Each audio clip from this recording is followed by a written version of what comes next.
belum banyak yang tahu nih, di hadapan saya ini Bung Ade Armando, itu kalau PSI lolos 4%, maka Bung Ade Armando sudah hampir bisa dipastikan, saya nggak bilang pasti ya, akan duduk sebagai anggota DPR, betul ya? Betul ya, kan nomor 7 sekarang ya, 7 kursi di DKI 2 ya, nomor 7. Jadi kalau, pakai ini boleh. Kalau seandainya PSI 4%, Bung Ade besar kemungkinan untuk jadi anggota Dewan yang terhormat. Amin. Ya, maksud saya begini, kan biar gimana pun ini adalah hasil penghitungan suara dari C1 ya. Jadi bukan belum Sirekap. ada di Sirekap. Oh, udah ngitung sendiri? Ya itu ada hitungan-hitungan sendiri. Apa timnya sendiri ya? seberapa bisa diandalkan? Timnya PSI punya sendiri tuh. Kita seharusnya bukan hanya baliho yang banyak, tapi timnya juga banyak nih. Enggak, kalau ngitung itu enggak susah. Itu kan ngitung di kecamatan gitu ya, kumpulin. Ya kalau seluruh TPS 800 ribu. Enggak, kan kalau ribu. Ya enggak, artinya ini kan enggak hanya di DKI 2 saja, tapi enggak juga tahu, di TPS yang lain. Oh ini tim sendiri? Saya terpaksa kali ini diem lagi. Enggak, belum boleh cerita. Oke. At least gini dah, paling gampang adalah sudah ada penghitungan dari tim saya yang sejauh ini ya menyatakan Bang kayaknya nomor 7 sih dapat. Dari 7 peluang itu ya alhamdulillah saya bilang, cuman kan PSI-nya belum tentu 4% ya. Oke. Ya gitu, itu dulu. Kalau PSI sampai 4%, masuk. Insya Allah masuk. Tapi mungkinkah PSI sampai 4% yang kemudian melebihi hitung cepat, melebihi margin of error? Mungkin. Dari mana mungkinnya?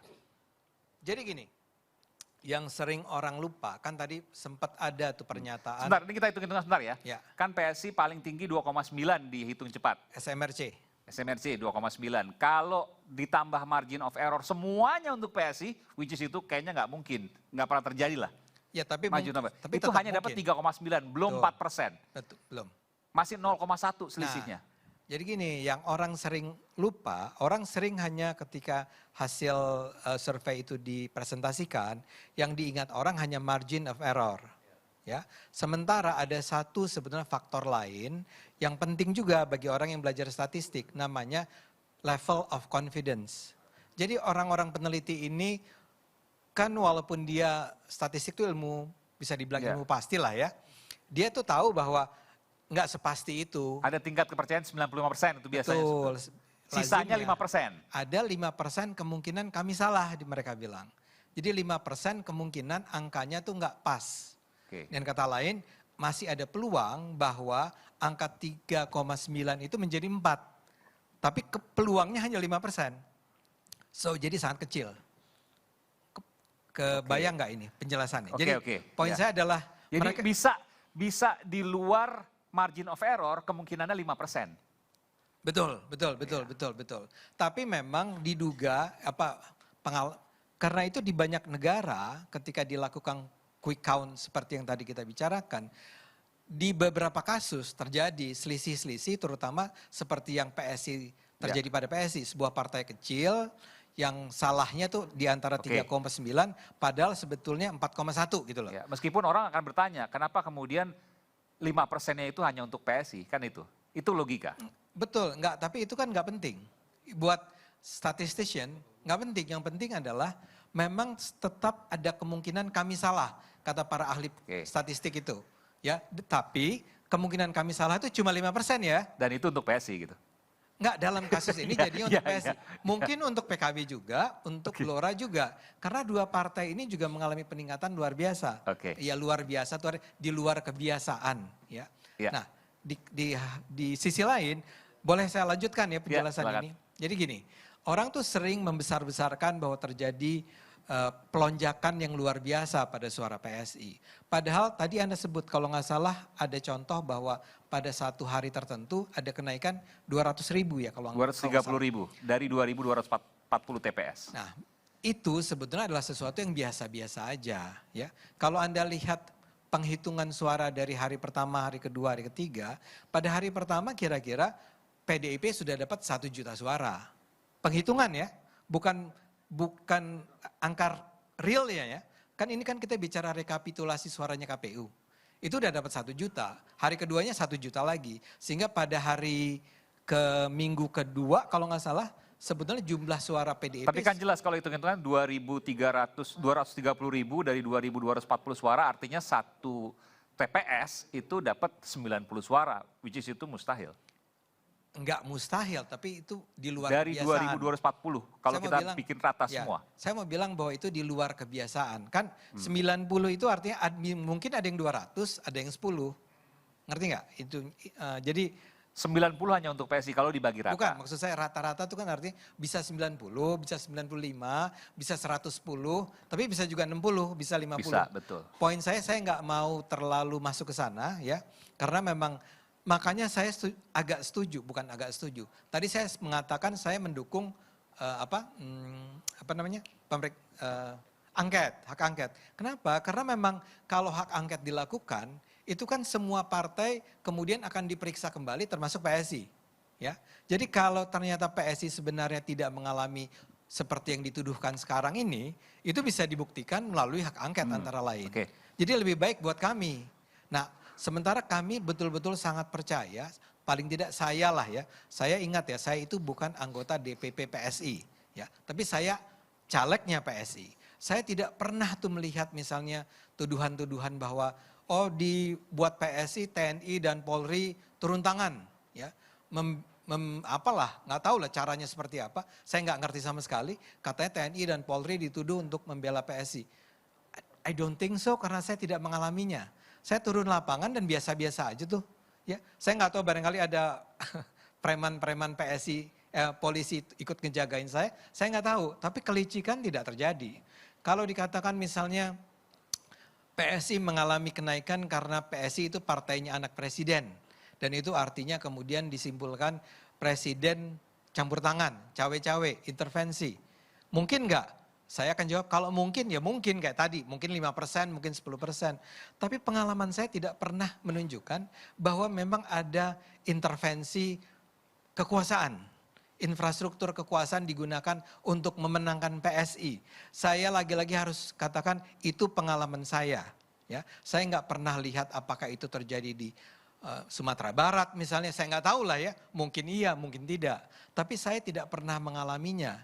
Jadi ini adalah sesuatu yang menurut saya memang masyarakat juga harus fair dong. Ya, kita memang partainya anak buahnya Mas Kaisang.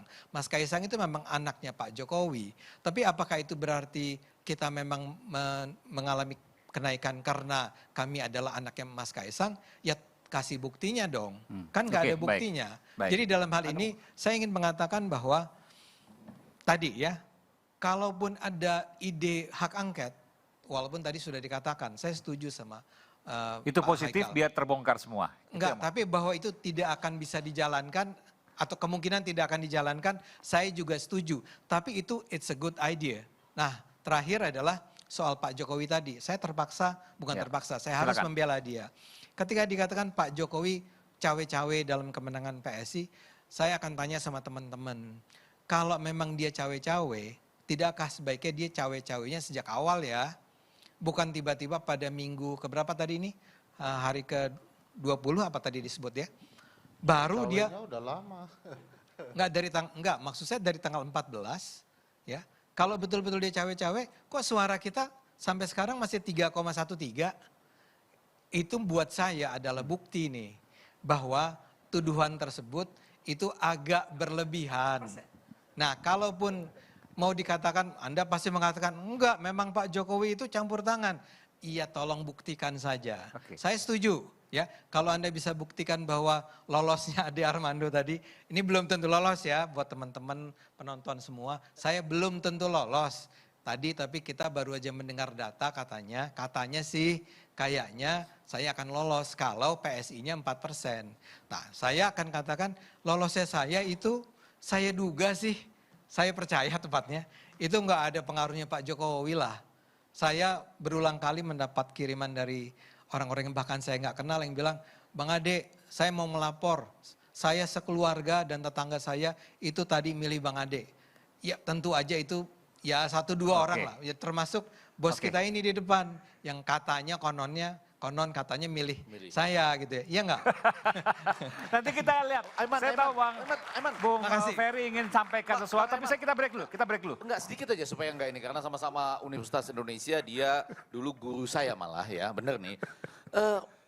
Rasanya ada dua aliran soal tingkat kepercayaan itu. Salah satu yang 5% aliran tadi ya. Ya, salah satu aliran mengatakan nggak mungkin kita bisa naik terus lebih tinggi, bahkan sampai 100%, karena itu artinya sama dengan seluruh populasinya dijadikan sampel, atau kita tahu persis lebar absolutely wide interval, gitu, dan itu sangat sulit gitu. Jadi saya masih tetap pada posisi tadi. Ada nggak mungkin keluar dari margin of error. Iya, nggak mungkin keluar dari situ. Anda tetap nggak percaya PSI bisa lolos lah gitu. Bukan, saya mau nggak apa-apa. Saya sangat bahagia kalau PSI lolos karena saya pengen tidak ada parliamentary threshold. Dari awal itu ya, sudah 15-20 tahun yang lalu. Tapi maksud saya dengan angka quick count seperti sekarang, ada margin of error di bawah 1%, ditambah dengan tingkat kepercayaan 95%, rasanya ada dua aliran dalam statistik. Satu mengatakan, iya bisa kita angkat sampai 100% itu, tapi yang lain mengatakan... Enggak, sorry, saya nggak bilang bisa diangkat sampai 100%.